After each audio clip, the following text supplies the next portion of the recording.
In the Gospel of Luke this morning, we hear of how our Lord grew and became strong, filled with wisdom, having the favor of God with him. That was Luke 2, verse 40.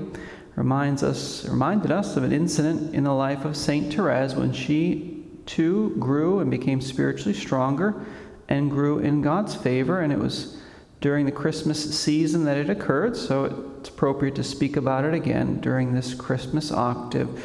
Therese was almost 13 years old on Christmas Eve of 1886, and she writes this in her autobiography. She says, "When I got home to Les Buissonnets, which is her house, from midnight mass, I knew that I should find my shoes standing at the fireplace filled with presents, as I had done since I was little.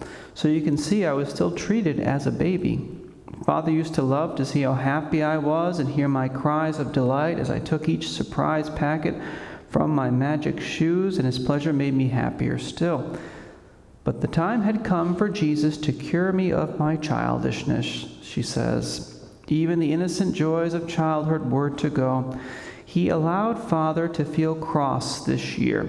Instead of spoiling me, as I was going upstairs, I heard him saying, quote, 'Therese ought to have outgrown all of this sort of thing, and I hope this will be the last time,' her father said.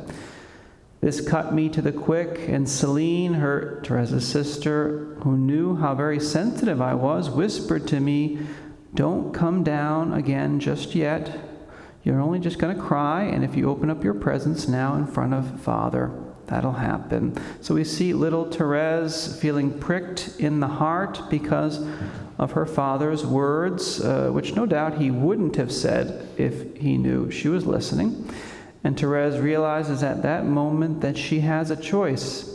Will she allow the feelings of hurt and sorrow to overcome her and dictate her response, or will she overlook the matter and master those hurt feelings?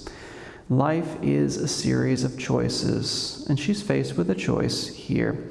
After Celine counsels her to not go downstairs because she's just going to cry anyway, Therese writes in her autobiography this. She says, "But I was not the same Therese anymore.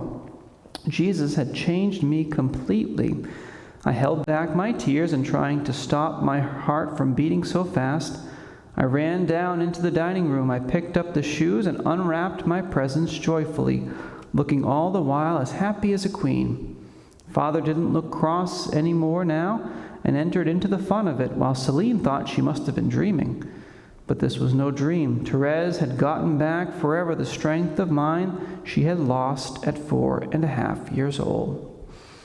So we remember at 4.5 years old, that's actually when she lost her mom. And she became very sensitive after that. Her mom had written about Therese when she was very little, saying that she worried about her youngest child. This is what her mom said. "As for Therese, one cannot tell how she will turn out.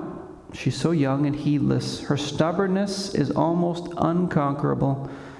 When she says no, nothing will make her change.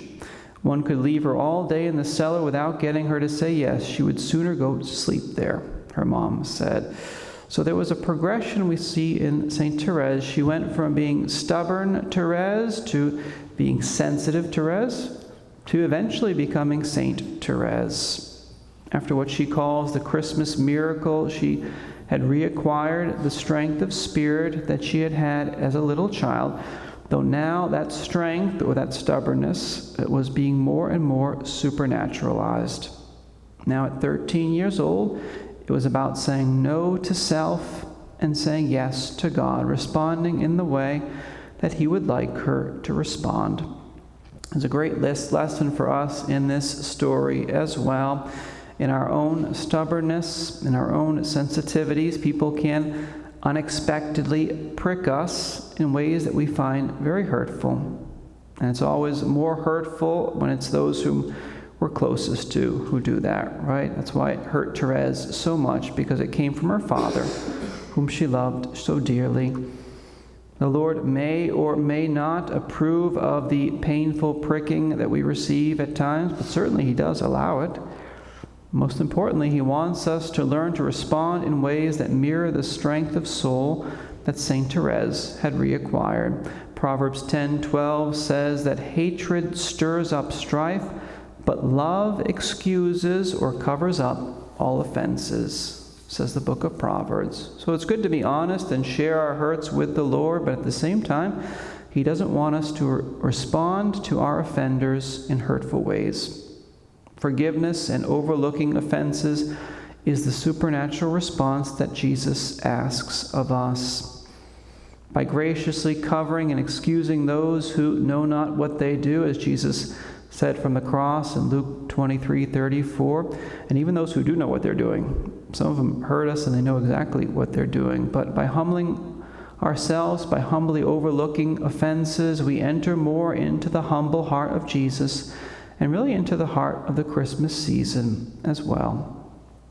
Just to be clear, this isn't a blank check that we're giving to everyone who does anything wrong to us. So we're not called or expected to be constant victims of abuse. That's not what we're talking about. But it is a call to learn to have victory over our own excessive sensitivities and selfishness, as St. Therese herself learned to do, in part thanks to the not-so-careful words uttered in the late hours of the night by an exhausted father, who was a saint too, by the way. Let's not forget that fact too. So yes, saints do prick other saints at times. Let's ask Our Lady in this season that we have, to have the grace to grow spiritually and become stronger and more filled with God's wisdom, more filled with His favor, as our Lord Himself was when He was a child, and as happened to St. Therese on one Christmas night many years ago. Praise be Jesus and Mary. Amen.